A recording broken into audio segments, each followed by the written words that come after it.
என் சிந்தையிலும் என் வாக்கிலும் நின்று அருள்புரியும் அகத்தியர் திருவடிகளே போற்றி. இந்த பதிவை பார்க்குற தனுசு ராசி நேயர்கள் அனைவருக்கும் அகத்திய சித்தரின் அருளால் மனபயமும் மனக்குறையும் நீங்கி சகல செல்வங்களும் நீங்கள் பெற்று உங்கள் குடும்பத்தோடு சந்தோஷமாய் மன நிம்மதியாய் உங்கள் விருப்பமெல்லாம் நிறைவேறி நீங்கள் சுகமாய் வாழ என்னுடைய பரிபூரணமான ஆசீர்வாதங்கள். ஓம் அகத்தீஸ்வராய நமக. நல்லதே நடக்கும். இன்னைக்கு தனுசு ராசி நேயர்களுக்கு உங்கள் வாழ்க்கையில் ஏற்படக்கூடிய கந்திஷ்டி, பில்லி சூனியம், கெட்ட சக்திகள், செய்வினை, இது மாதிரி எந்த கெட்டது இருந்தாலும் அத்தனை சக்திகளும் விரட்டி அடிக்கக்கூடிய ஒரு அருமையான கந்திஷ்டி பரிகாரத்தை தான் நம்ம பார்க்க போறோம். இந்த பரிகாரம் நம்மள்கிட்ட ஜாதகம் பார்க்க வந்த நிறைய பேருக்கு இந்த பரிகாரத்தை நான் சொல்லி அவங்களையெல்லாம் செய்ய சொன்ன பரிகாரம். அவங்களும் செஞ்சு பல பல அற்புதங்கள்லாம் நடந்து இருக்குன்னு அவங்களே என்கிட்ட ஃபோன் பண்ணி சொல்லியிருக்காங்க. நானும் நிறைய பேரை கண்ணால் பார்த்துருக்கேன். அவங்க வாழ்க்கையில் இன்னைக்கு பெரிய அளவில் நல்ல மன நிம்மதியாக குடும்பத்தோடு சந்தோஷமாக இருக்கிறதையும் நான் பார்க்குறேன். அதனால இது ரொம்ப ரகசியமான பரிகாரம். நான் யாருக்கும் இந்த பரிகாரத்தை சொல்றது கிடையாது. ஜாதகம் பார்க்க வந்தவங்களுக்கு மட்டும்தான் சொல்றது. இப்ப இந்த நேரத்துல இதை எல்லாருக்கும் நம்ம சொன்னோம்னா அவங்களும் இந்த கந்திஷ்டி பரிகாரத்தை செஞ்சு வச்சுக்கிட்டாங்கன்னா உங்களுடைய வாழ்க்கையில எல்லாம் நல்லது நடக்கட்டும் அப்படிங்கிற முறையில தான் இந்த பரிகாரத்தை நான் உங்களுக்கு சொல்றேன். அதனால இதை பார்க்குற தனுசு ராசி நேயர்கள் நீங்களுமே முழு மனதோட நம்பிக்கையோட இந்த பரிகாரத்தை செஞ்சு வச்சுக்கோங்க. உங்களுக்கு நல்லதெல்லாம் உங்களை வீடை நோக்கி வர்றது நீங்களே கண்ணால பார்க்கலாம். ஏன்னா இந்த பரிகாரத்தை வருஷத்துக்கு ஒரு முறை தான் நீங்க செய்ய போறீங்க. அதே மாதிரி இதை செய்யறதுக்கு ரொம்ப செலவெல்லாம் ஆகாது. ஒரு 50 ரூபா அப்படிதான் ஆகும். அதே மாதிரி நேரமும் ஆகாது. அதனால இதை முழு மனசோட நம்பிக்கையோட செய்யுங்க. உங்களுக்கும் உங்க குடும்பத்துக்கும் இது ஒரு கவசம் மாதிரி பாதுகாக்கும். இந்த தெய்வங்கள்லாம் உங்களை பாதுகாத்து இந்த கந்திஷ்டி எல்லாம் உங்க வீட்டையோ இல்லை நீங்கள் செய்கிற தொழிலாக இருந்தாலும் சரி, இல்லை வேலை செய்கிற இடத்துல பிரச்சனைகள் இருந்தாலும் இதெல்லாம் எல்லாத்தையும் நீக்கி உங்களை பாதுகாக்கக்கூடிய தெய்வத்தை பற்றி தான் நான் சொல்ல போகிறேன். அதனால இந்த பரிகாரத்தை நிச்சயமாக நீங்கள் எல்லாருமே செஞ்சு நல்லது கிடைக்கணும். உங்களுக்கெல்லாம் செல்வெல்லாம் கிடைக்கணும், மனசில் நிம்மதி கிடைக்கணும், மனக்குழப்பம்லாம் நீங்கி எல்லாமே உங்களுக்கு நல்லது நடக்கிறதுக்கு ஆண்டவனோட ஆசீர்வாதம் நிச்சயமாக உங்களுக்கு கிடைக்கும். அதனால நம்பிக்கையோடு செய்யுங்க. இப்போ தனுசு ராசிக்காரவங்களுக்கு ஏன் கந்திஷ்டி படுது அப்படிங்கிறத பற்றி பார்ப்போம். தனுசு ராசிக்கு ராசியாதிபதி குரு பகவான். அதனாலேயே எல்லாரையுமே இவங்க கண்மூடித்தனமாக நம்புவாங்க. அதனால வாழ்க்கையில் பல பல பிரச்சனைகளை இவங்களை அனுபவிப்பாங்க. அதே மாதிரி வாக்கு ஸ்தானாதிபதி இவங்களுக்கு சனி பகவானாக இருக்கிறதுனால இவங்க வாயை வச்சுட்டு ஒரு இடத்துல போய் சும்மா இருக்கிற மாட்டாங்க. எல்லார்கிட்டையும் ஓப்பனாக இருக்கிறேன்னு சொல்லிட்டு எல்லா விஷயத்தையுமே எல்லார்கிட்டையும் சொல்லிட்டு வந்துடுவாங்க. இதனால இவங்க செய்ய போகிற காரியம் தடை தாமதம் கூட நடக்கும், இல்லைன்னா அந்த வேலையே நடக்காமல் போயிடும். அதனால இந்த தனுசு ராசிக்காரவங்க எந்த விஷயத்தையும் யார்கிட்டையுமே முக்கியமாக சொல்லிடாதீங்க. இந்த விஷயத்தில் நீங்கள் ரொம்ப கவனமாக இருக்கணும். அப்படி நீங்கள் சொல்லணும்னா அந்த காரியத்தை முடிகிற வரைக்கும் யார்கிட்டையும் சொல்லிடாதீங்க. அப்படி நீங்கள் சொல்லணும் அப்படின்னு நினச்சிங்கன்னா கடவுள்கிட்ட ஃபஸ்ட்டு சொல்லிடுங்க.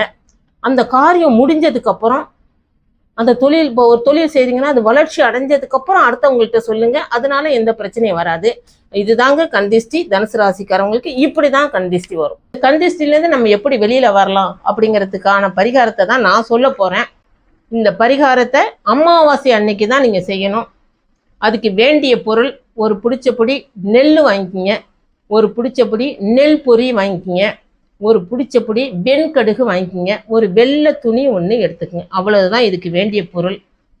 இப்போ அமாவாசை அன்னைக்கு நீர்நிலையில தான் இந்த பரிகாரத்தை நம்ம செய்ய போகிறோம். அதனால உங்கள் வீட்டுக்கு பக்கத்தில் ஆறோ இல்லை குளமோ இல்லை கடலை இருந்தாலும் அங்கே போய் செய்கிறதுன்னா உங்களுக்கு பலன் ஜாஸ்தியாக இருக்கும். உங்கள் வசதிக்கு தகுந்தாப்புல அதெல்லாம் நீங்கள் தேர்வு பண்ணிக்கிங்க. நாளே இதெல்லாம் பார்த்து வச்சுக்கோங்க. இப்போ அமாவாசை அன்னைக்கு நீங்கள் நீர்நிலைக்கு போகிறீங்க. இந்த 4 ஜாமானையும் எடுத்துக்கிட்டு கையோடு எடுத்துகிட்டு போயிடுறீங்க. கொஞ்சம் தூரம் தண்ணியில் நின்றுக்கிட்டு கிழக்கு பார்த்து, அதாவது சூரியன் உதிக்கிற திசை இருக்குது பார்த்தீங்களா, அந்த திசையை பார்த்து நின்றுக்குங்க. நின்னதுக்கப்புறம் அந்த வெள்ளை துணியை எடுத்து இந்த 3 பொருளையும் அதில் வச்சு நல்லா ஒரு முடிச்சு மாதிரி கட்டிக்கிட்டு இப்படி கையிலேயே வச்சுக்குங்க. இப்படி வச்சுக்கிட்டு முருகரை நல்லா மானசீகமாக நல்லா தெய்வத்தை வேண்டிக்கிங்க. அதே மாதிரி உங்கள் குலதெய்வத்தையும் நல்லா வேண்டிக்கிங்க. வேண்டினதுக்கு அப்புறம் இந்த பொட்டலம் கையிலேயே இருக்கட்டும். வந்து முடிச்சு இப்போ தாயே கங்கை அம்மா, செய்வினை, பில்லி சூனியம், கெட்ட சக்திகள், இந்த தடை தாமதம், தரித்திரியம், இதெல்லாமே உன்னுடைய பார்வையினால எல்லாமே என்னை விட்டு ஓடி போயிடணுமா, எல்லாமே பொசுங்கி போயிடணுமா என்னையோடன்னு சொல்லிட்டு நல்லா வேண்டிக்கிங்க. என்னென்ன குறைகள் கஷ்டங்கள் இருக்கோ எல்லாத்தையும் சொல்லி கங்கை அம்மன்ட்ட சொல்லிட்டு இந்த முடிச்சு தூக்கி தண்ணிக்குள்ளே போட்டுருங்க. தூக்கி போட்டுட்டு 3 வாட்டி மூழ்கி எழுந்திரிச்சிருங்க.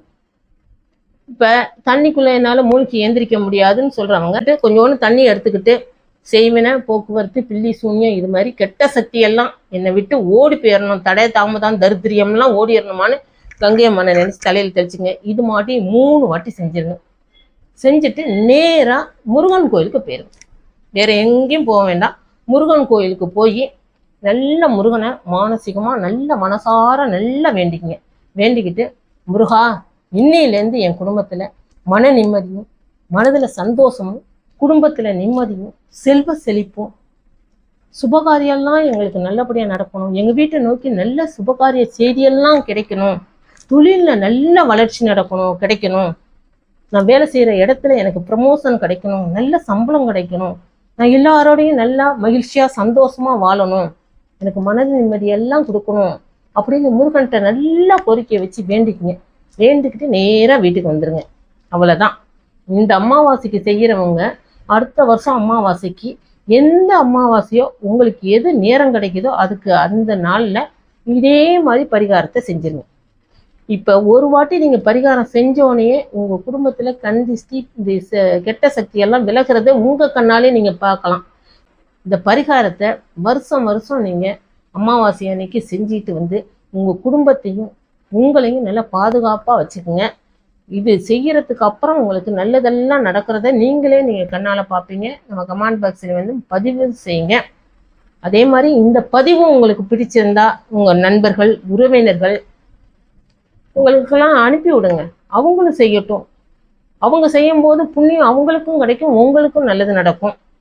அதே மாதிரி நம்மளுடைய சேனலில் நிறையா நான் சொல்லி ஜாதகம் பார்க்க வரவங்களுக்கு நிறைய சொல்லி அவங்களுக்கெல்லாம் நன்மை கிடைச்ச பரிகாரம் தான் நான் உங்கள்கிட்ட சொல்லியிருக்கேன். அதனால நம்மளோட சேனலை சப்ஸ்கிரைப் பண்ணி வச்சுக்கோங்க, லைக் பண்ணிக்கோங்க. ஓம் அகத்தீஸ்வராய நமக.